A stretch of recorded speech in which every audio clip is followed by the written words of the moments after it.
Real Women, Real Purpose talk show live in the On Purpose Woman magazine and global community Facebook page. I'm Ginny Robertson, one of the hosts of the Real Women, Real Purpose talk show, and I'm also the founder and publisher of On Purpose Woman magazine and the founder of the On Purpose Woman global community. My guest today is the CEO of Brave Healing Productions, Laura Di Franco. We're going to be talking about how your brave words will change the world. Welcome, Laura. I'm really excited about this conversation. Thank you for having me. It's nice to spend some time with you this afternoon. I know. I'm happy too. It's sunny here. Is it sunny where you are? You're not that far away from me. So Yep. sunshine. In fact, I'm so pale looking in my background because I have the sun pouring in.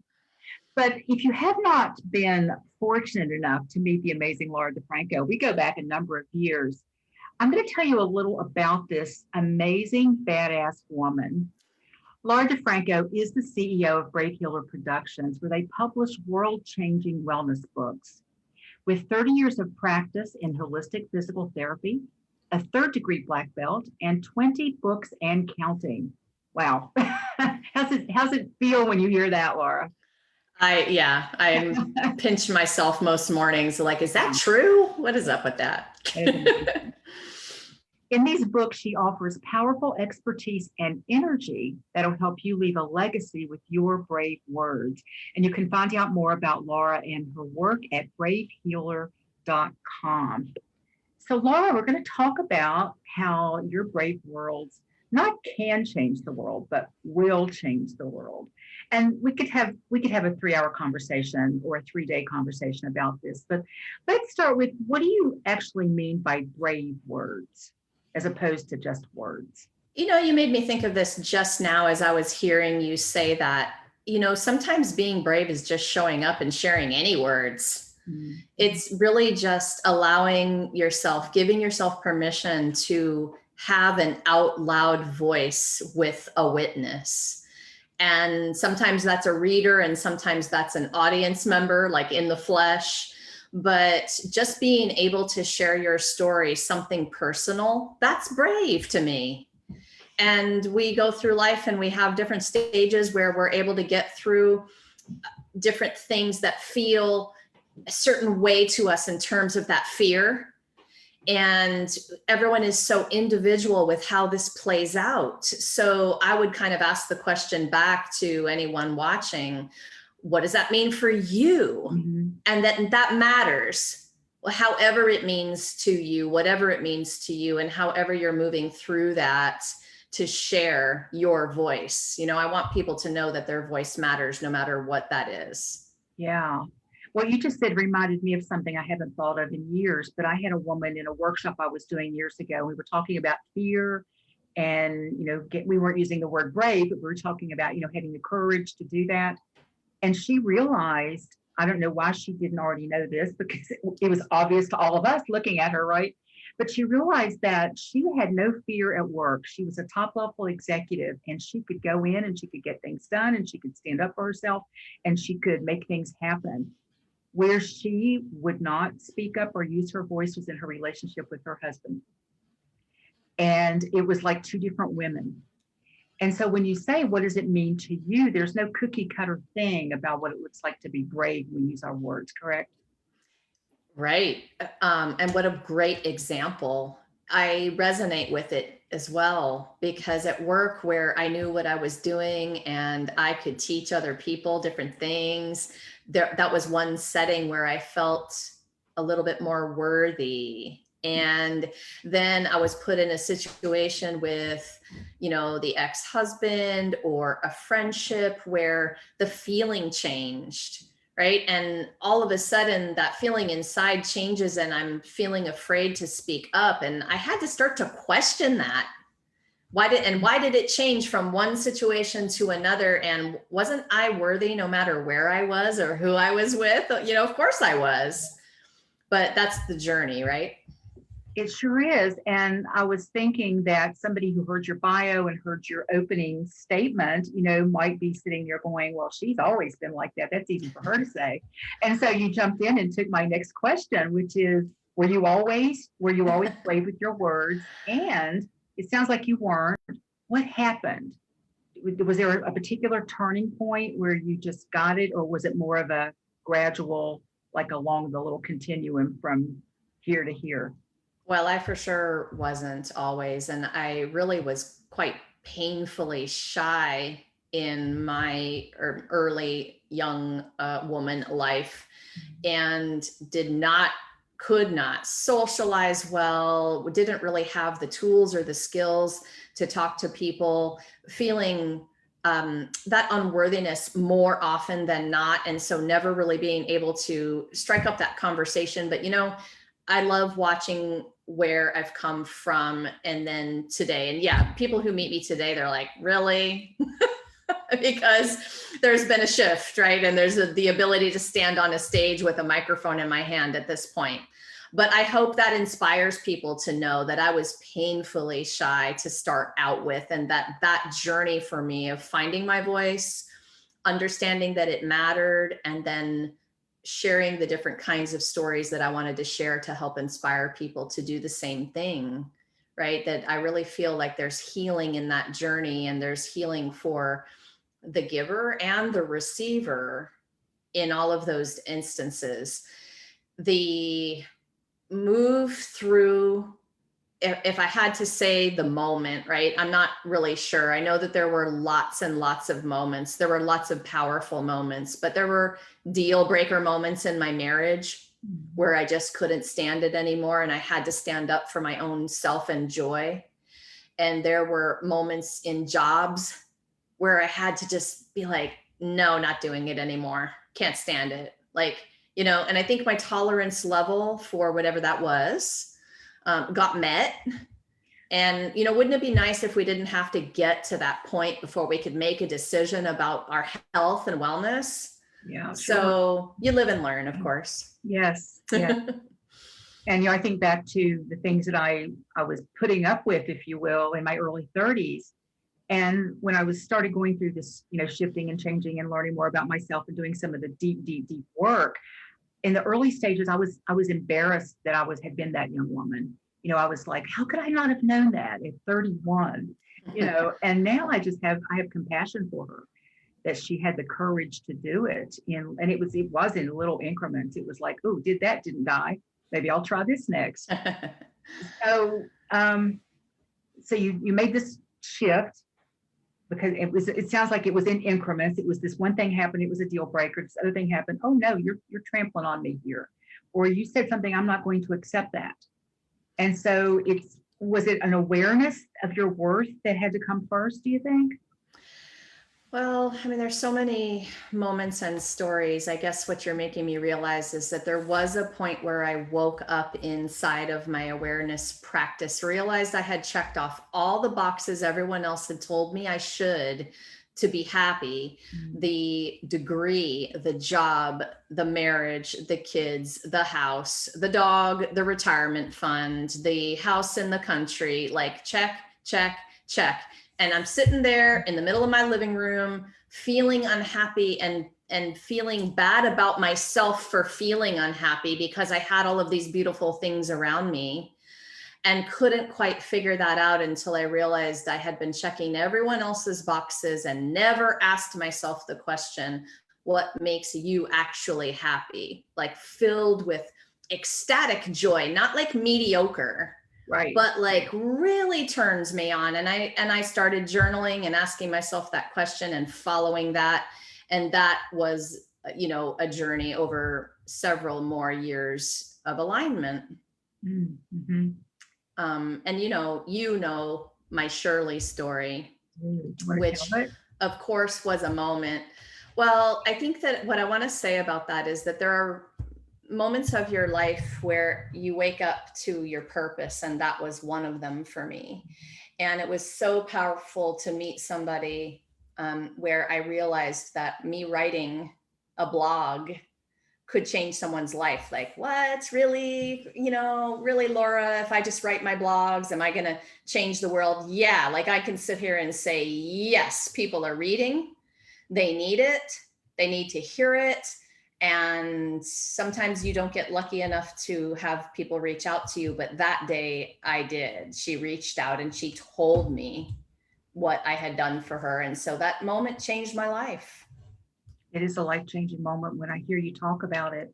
You're right, though, we don't all get that opportunity to be told necessarily how we impact someone else's life. I think eventually we probably all get at least one of those little ones, if not a huge one. But we have to do it anyway, right? Yes. Because it's not about getting the kudos back. It's not about getting the applause. What is it about? This is so key because you can so easily give up if you don't have the validation or the acknowledgement or those words coming your way. But I would be curious to know. I think everyone has at least a story of someone that they know they changed their life, and they did, especially because the people who are out there changing lives, come from a very heart-centered and compassionate place. They signed up for this. They chose to help other people for a living. But I guess what I would say to people who are writing, especially, and you want to reach a bigger audience, you want to reach all those beautiful people to help them, but sometimes it feels like crickets. Sometimes it feels like nobody's reading or no one's paying attention, and you'll tend to get discouraged. But that's where I want you to stop and understand that noise in your head is just stopping you from writing that next awesome blog.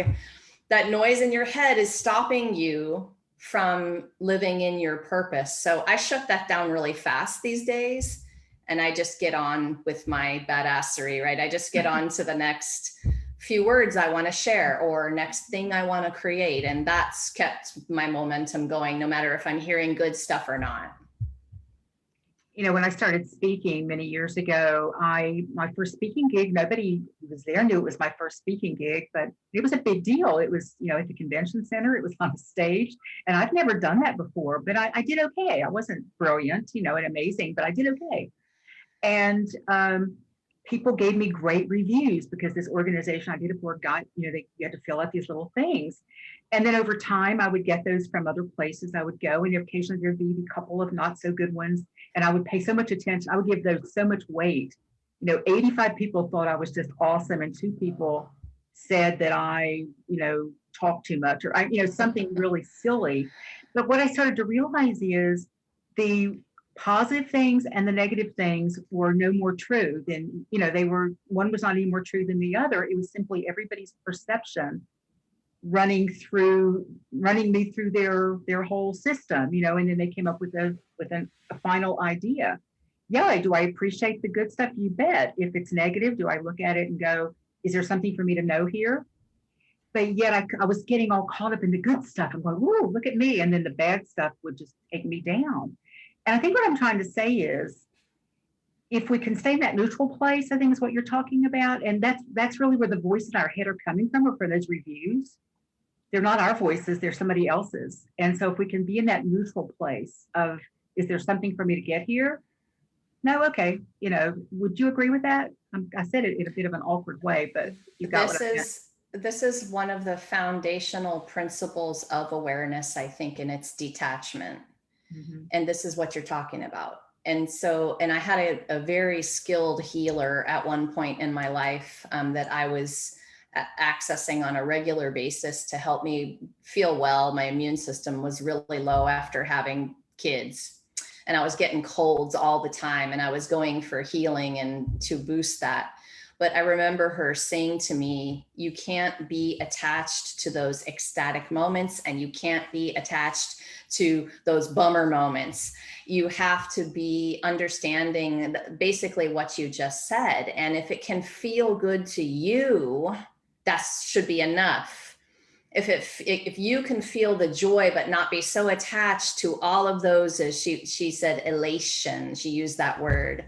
You don't need to be high and elated all the time over there, right? Don't be so attached to that. Yeah, so I totally get it. I have to remind myself of that a lot, because we all, I think, feed on the positives. We want to know we're doing good things, and we want that teeter-totter to slide over to that more often than that negative one, because, you know, what we make that mean in our head is we're good or we're bad. Right. So it's really, you know, what we're making it mean that is some of the problem there. So yeah, the principle of detachment is a big deal. And I think that's the difference between happy and joyful, Mm. because I can feel joy in the middle of pain. You know, I can feel some joy when it doesn't look like I should be joyful, because I can't help it. The joy's there and I can't keep it down. Happy, I can fake all day long, you know. So, well, I Yes. think we got off the track just a little bit. I did, but it's all together. It all makes sense. So, what would you say to a woman who knows she has something important to say, but hasn't mustered up the courage to do anything about it yet? You mentioned, you know, you wrote about what makes me happy. Is that the best place to start, do you think? Like, could you throw out a couple of tips there for a woman Mm. who's yearning to express herself? Yes, I think that understanding what you want, selfishly want for you, you know, without asking anyone else what you should want, is really a place to start. That could be for your personal life, it could be for your business, it could be for your big vision and purpose in the world. And once that's solidified and you're following and aligning your actions with that, it's hard to go wrong. You're going to have the nudges from the universe. You know, if you're inspired to share whatever it is, then you were inspired for a reason. And now it's about getting through that purpose-driven fear and actually doing it, whatever it is, writing your book, standing on a stage, you know, speaking at an event, whatever. And the other thing that came to my mind right away when you said that was, oh my gosh, get some help. Because we do this inside our own heads and we torture ourselves in there. And when I reached out to a speaking coach, that was transformational. And I knew I wanted to do it, didn't know how to do it. And what a great thing that was. I was afraid to invest in that, right? Because I didn't know if I was going to be good at it. And I didn't, all the thoughts. But after she gave me some foundational things to work on and practice, and, you know, I take action, I do my homework, I started to get really excited. So in any way you want to share your voice, in writing, in book writing, in blog writing, in social post writing, for your business audience, for any kind of audience, for speaking, for podcast guesting, for interviews like this, there are actually wonderful things you can learn about it. And so get help. You don't have to do this all alone, is my basic point there. Yes, I agree with that so much.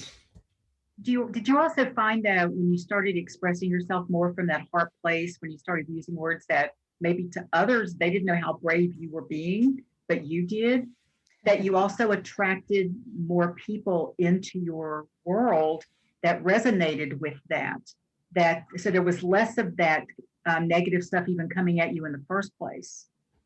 When you're authentic about your story, you're trailblazing the courage and the feelings inside of you. No, well, unless you're having some visceral response, which, believe me, I've had those responses while I've been standing on stages before, sweating, shaking. Okay, but if no one can actually see visually the fear, they don't know.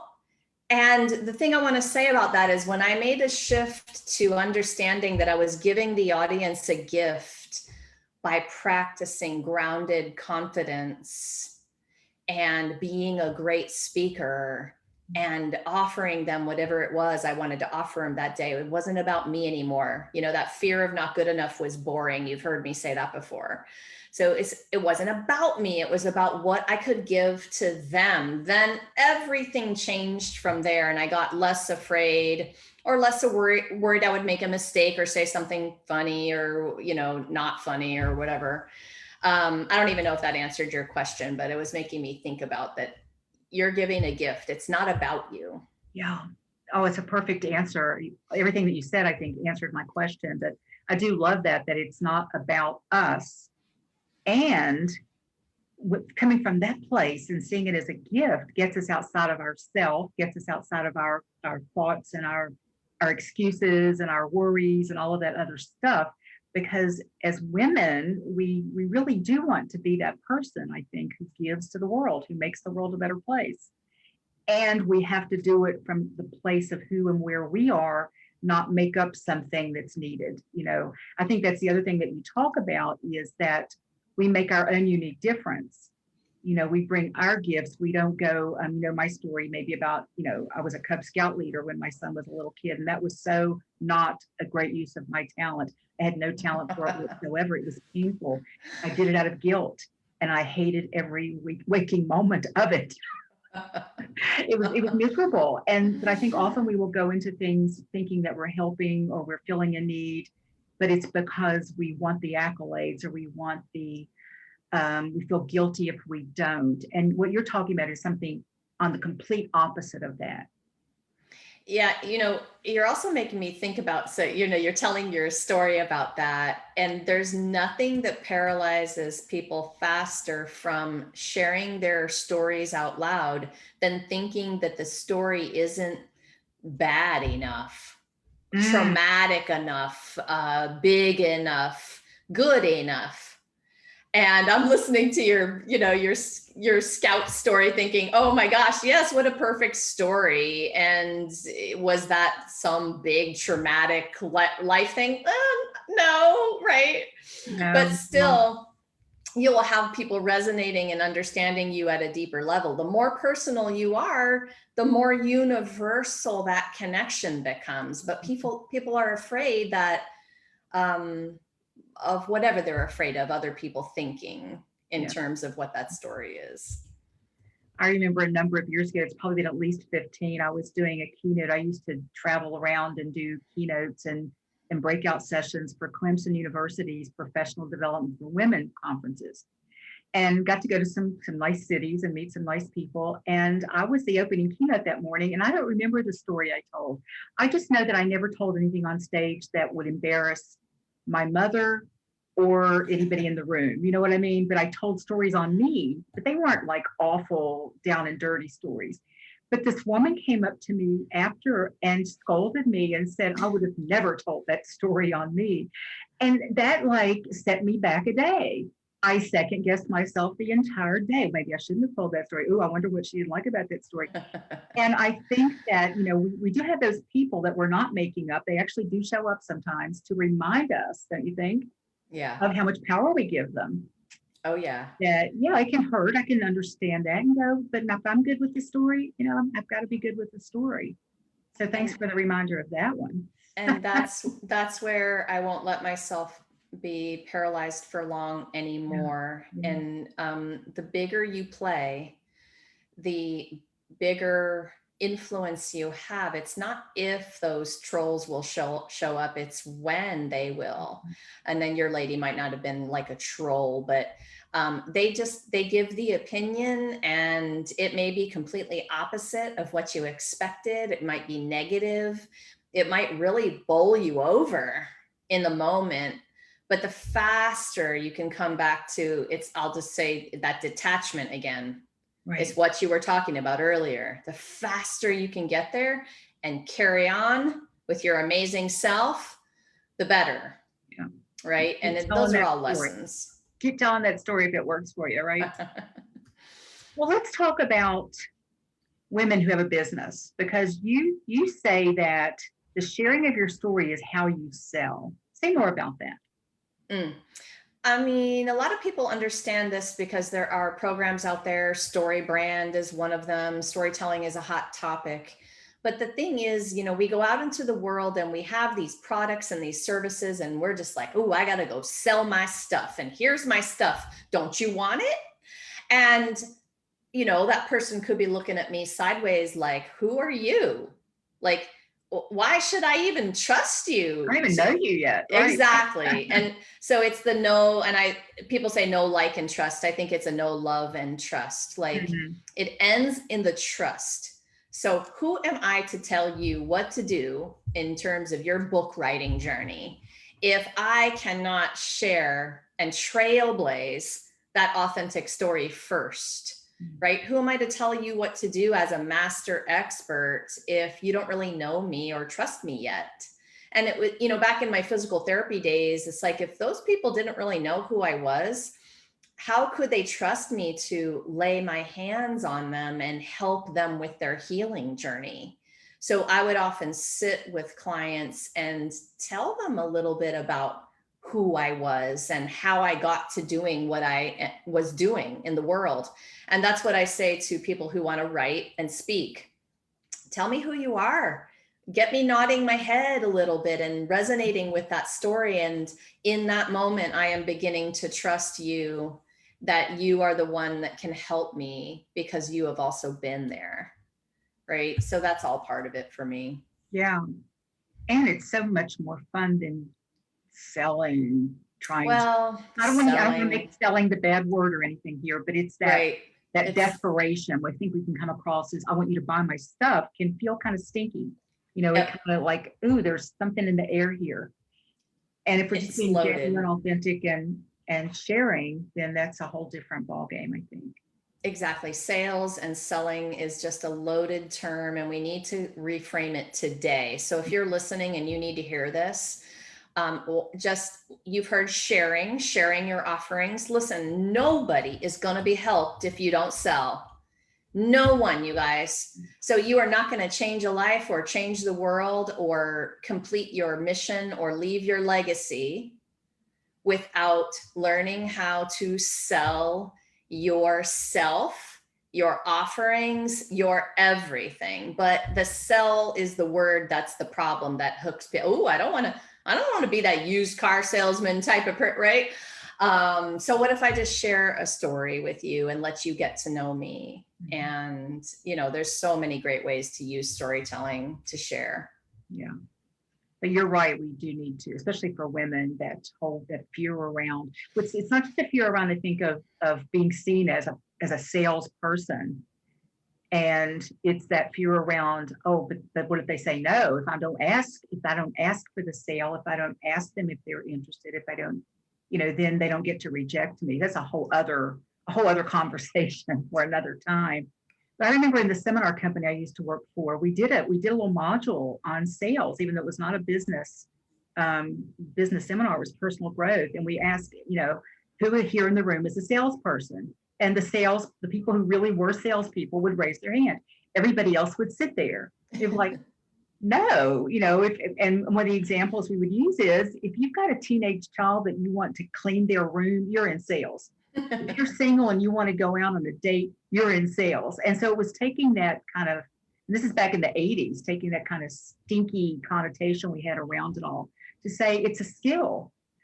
It's not a slimy kind of thing, because we've all bought. What if somebody hadn't sold me something that changed my life, is how I like to look at it. So yes, that's exactly right. I think it's we want to make great impact, and we don't want to sell. Right. Yeah. Those things don't go together, Yeah. It's not spiritual if you ask for money or something. Well, it's not spiritual to be poor either, because you can't help anybody, right? Exactly. From a wealthy place, I can be generous. And when my business is booming, I can generously take care of myself and everyone that I love.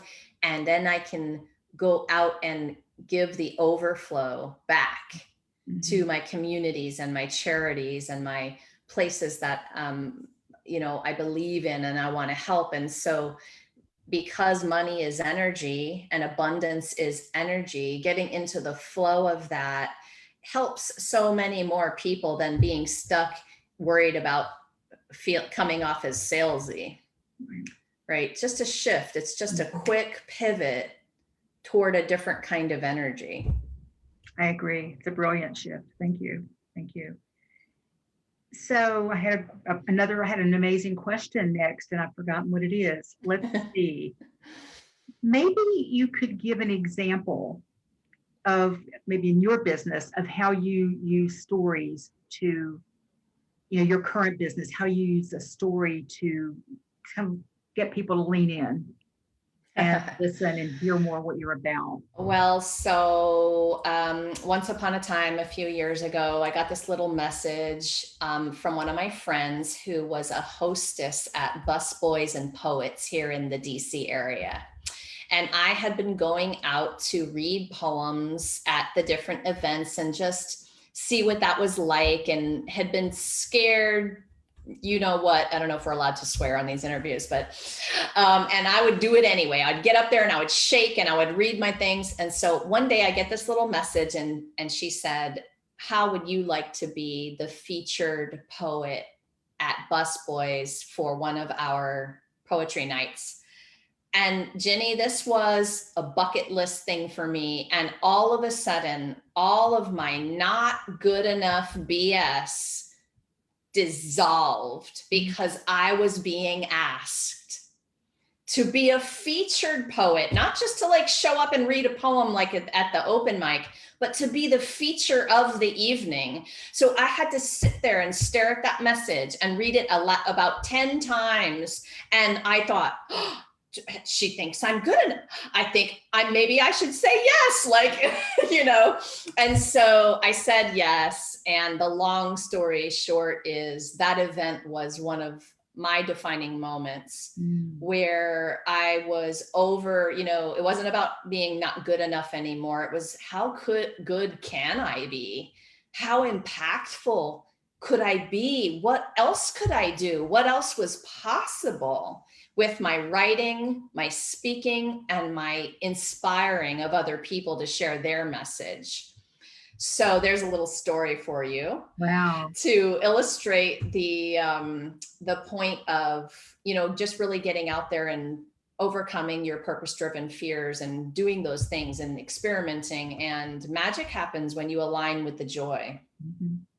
It's a great story. And for those people who aren't in the DC area and don't know about Busboys and Poets, this is a big deal. They are like a pillar of the DC community, and they attract a whole bunch of people to their events. We just had one open near us that I'm so excited about. But yeah, it's a big deal. It's a big deal. And you could have said no. I was honored to be asked. Yeah.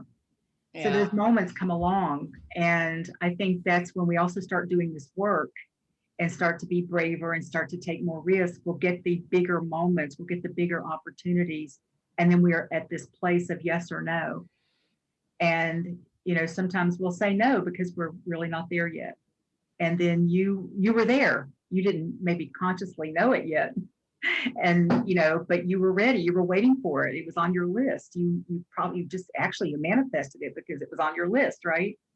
And so I think that's an important thing to pay attention to once we start asking for things, and once we start putting out there what we want our life to feel like and be like, is we got to be awake enough to notice the stuff when it shows up, right? That is for sure. Yeah, and not sit there and lament about, well, nobody's asking me. Well, yeah, they did, just didn't see it. So Laura, let's talk about your business, your publishing business. I know you've done some other things. You were a physical therapist for many years.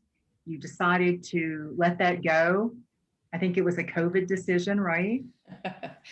Yes. Say a little bit about that. It's only been a year. Like, has it even been a full year yet? It's hard to imagine that, right? I mean, I had been building Brave Healer Productions for about 5 years, and I had a private practice in physical therapy for many years. I've done PT for 30 plus years, and it was bread and butter. But when I opened up business number 2, I was doing 2 businesses and I wasn't ready, and I was having trouble making the full transition, just ever feeling ready to drop number 1 for number 2. But yeah, COVID kind of did that for me. It was kind of funny that day when we went into lockdown, and I figured that the universe was saying, Laura, you have been waiting way too long to do this, and I'm just going to shove you off the cliff now, and you got to go for it. And I did. I was terrified, and I went for it. I did it with the fear inside of me of what if, who knows what's going to happen if this is going to be fully successful, if I'll be able to provide for myself, pay the mortgage, take care of the 2 kiddos who are going off to college pretty soon and stuff like that, right? Real bills to pay. But I woke up on March 20th of 2020, in the beginning of COVID, dreaming the idea of this collaboration. And I had already published many books on my own, done some self-publishing and landed a hybrid deal with another publisher and had an agent for a year. So I'd already been learning quite a lot.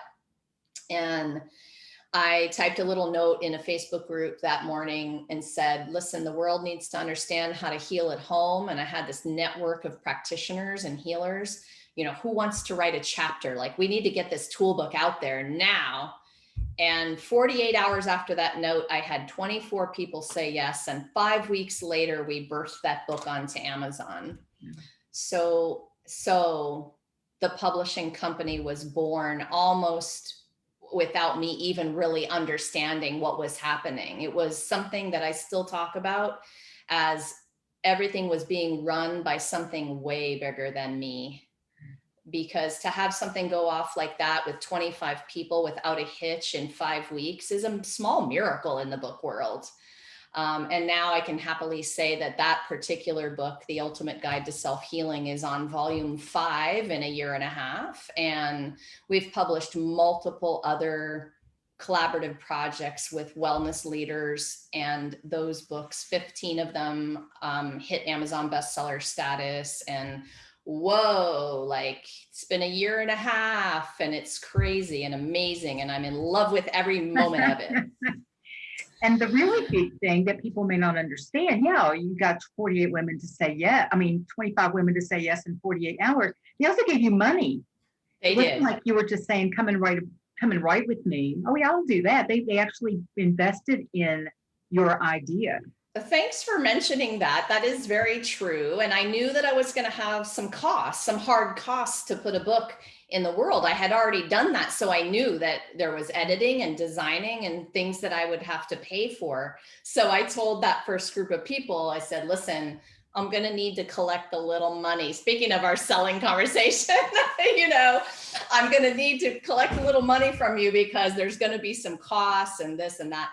But honestly, Ginny, at the point that I am now, providing these opportunities for, healer entrepreneurs to come in and write chapters and really to do their own books and all of those types of things, that business, it was a business model that I created and fine-tuned, and over the past year and a half have been very, very successful with. Some of that I will pat my own back about. And a lot of it will be just that conversation we were saying earlier about, I made my pursuit of joy an unapologetic daily pursuit. Mm-hmm.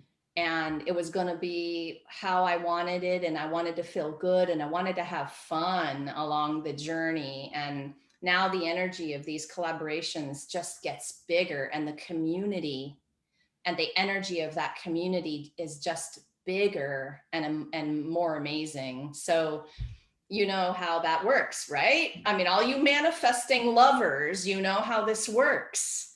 So for me, it's been super real. And super impressive from the outside looking, from out here looking in. Because not only have you had women collaborate on one book, you've had many of them into their second and third book. Or, that's just super impressive. So they're also getting tons from doing it. Thank you. That's the ripple. Mm-hmm. I wanted other business owners with those communities to have an income producing project that would not only help them, but then help all of the authors in the project as well. So when I go out to leaders, I say, listen, I created this on purpose to be a triple win for all people involved in it, so that energy that we were talking about can continue to grow. And there was no one getting shortchanged there. Everybody was receiving massive value, and including money. We have trouble sometimes talking about the money, but I'll just say again that how could I ever be generous about what I give if I can't allow the flow to come to me also? Right. So I'm really excited, and maybe I haven't really said this out loud to anyone yet, but I've been able to build a multiple six-figure business in the last year and a half. Now that's amazing. And what I want to say, one more thing about that is you guys can't do it without investing in yourself. You can't really do that without taking a little bit of a risk also. So the fear is gonna come up again. And you're going to be thinking things like, I can't afford to do this thing that I need to do here. And I can't afford to learn how to design a book. I can't afford the mentor that I want to make my business come up to the next level. Well, guess what? If you say that to yourself, then it's true and it's not going to happen. So I had to start breaking down my inner critic in this last year and a half more than I ever have in my whole life before. Because I was taking risks with my credit card and I was taking risks with coaches that I was just getting to know, like, I hope they can help me, right? And obviously, you know, from what I've told you, things have worked out pretty cool. Yeah. Yeah. Yes. Well, let's see. If somebody's interested in talking with you about your collaborative book project, because I will tell you, I think that's the thing that sets it apart is that it's a collaborative book project. It's not an anthology. Correct. It has a very different energy that I think some anthologies have. If they're interested, they're like, I wonder what that would look like for me. Where can they get more information? Yes, please come on over to bravehealer.com or please just send me an email. Okay, bewarriorlove@gmail.com. That is my email and I will answer it back and we'll have a great discussion. And whether you choose to do that or not, I love to have the discussion because getting to know you is part of building my business and relationships. And so, yeah, please, I would love to talk about it. Okay. And you have a Facebook group. Do you want to mention your Facebook group to anybody? Or you're a couple of Facebook groups, actually. But. Oh, yeah. If you can keep up with my Facebook, then you get a trophy. Brave Badass Healers, a community of for world changers is the free group. So come on in and find us there. And we have monthly business coaching, networking opportunities. That's all free. So I would love to see you there as well. And I think you can get some inspiration there to actually step out. If you're afraid to share those brave words, you'll get some inspiration from women who are doing it, from Laura. And you can take those steps because, you know, you don't be sitting here next year this time going, God, I remember about a year ago, I heard this amazing woman talk about stepping out and using my brave words. And I still haven't done it. I think the extent that we don't do that, the more miserable we will become with our lives. I really do believe that. So Laura, before we wrap this up, anything that you want to say that I didn't touch on or any final big words of badass wisdom you have for anybody? Well, I will mention one super exciting thing, and that is that Brave Kids Books is launching in the fall. And I'm super proud of this. We have created an imprint, an offshoot of Brave Healer Productions for children's books. Wow. So, you know, if you've had one of those in your brain and you want to have a conversation, please come and find me. And lastly, this is what I want to leave you with. You were born, so you're worthy. Your message matters. So what if that thing you're still a little afraid to share is exactly what someone needs to hear to change or even save their life? So it's time to be brave about it, you guys. Thanks for being here. Yes, thank you. And you heard it. You heard it from the brilliant mind and soul and heart of Laura Di Franco. Thank you so much, Laura, for being with me today and sharing yourself and your brave wisdom for our listeners. And I want to thank all of you for joining us for the Real Women, Real Purpose talk show right here live in the On Purpose Woman magazine and global community Facebook page. We have 2 more interviews this week. Thursday. It's just Tuesday, isn't it? This has been kind of a long week already. So on Thursday of this week, Catherine Yarborough, the other host of the Real Women, Real Purpose talk show, will speak with Francine Julin about how joy is your birthright. Kind of like what you just said. If you were born and you're here, you're worthy, Laura, right? Exactly. And then on Friday, I'll interview Carla Johnston, who will share a wise woman's path to living a nourished life. And to see all of the other scheduled interviews, go to the On Purpose Woman magazine, which you can go to onpurposewomanmagazine.com, or over to my website, opwgc.com, and it's all right there.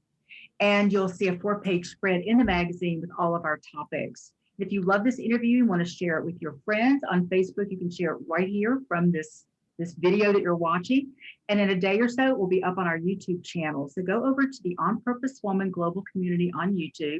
Please subscribe and watch some of the videos there. We have over 70 videos that will inspire, educate, inform, make you smile, make you laugh, from great women living their life on purpose. And so thank you again for watching the Real Women, Real Purpose talk show. Thank you.